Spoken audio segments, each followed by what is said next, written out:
Addison stared at her bedroom ceiling, wide awake. She had at least 4 more hours until the sun set, with absolutely nothing to do. The only thing she could think to bide her time with held no interest for her now. She was completely bored. That's all there was to it. Rolling onto her side, she turned the television on to the news. She had no interest in any other programs. Television was overrun with reality shows, which she loathed. In her opinion, if people wanted to see reality, they should get their asses off the couch and look at the world around them. Old westerns and blockbuster hits, music videos and stand-up comedy, media of all kinds clogged the airways. She actually pitied the appliance. It was infested with a never-ending illness of dramatized soap operas and cheesy talk shows. She occasionally watched movies when she had the urge, but how people could be so desperate for entertainment was beyond her. They'd become so bored with what was realistic that they created positive and negative extremes in order to stay entertained. The phrase, "get a life," took on a whole new meaning. She'd spent a few minutes channel surfing when she came across a breaking news bulletin on the area's local station. The anchorwoman apologized for the interruption and began relaying a late-breaking story. A young boy, identity unknown, had been found dead in Hillsdale Park.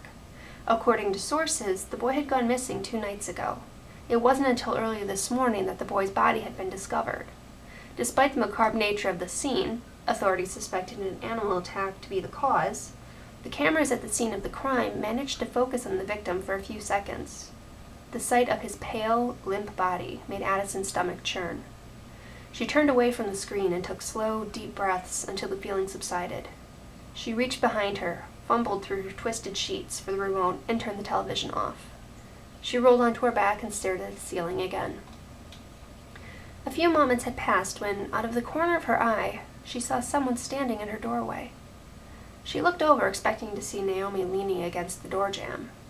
Addison had a hard time focusing in the dim room with the shades drawn against the sun's rays, but she could see well enough to know that it wasn't Naomi. The body was completely different. This person was short, very short, and even more petite than Naomi. The person didn't have the long blonde hair Addison saw on a daily basis, but rather short, shaggy brown or black hair. She couldn't tell in the dim light. No, it couldn't be Naomi. The person's size alone was enough to assume that he or she was much younger than Naomi looked.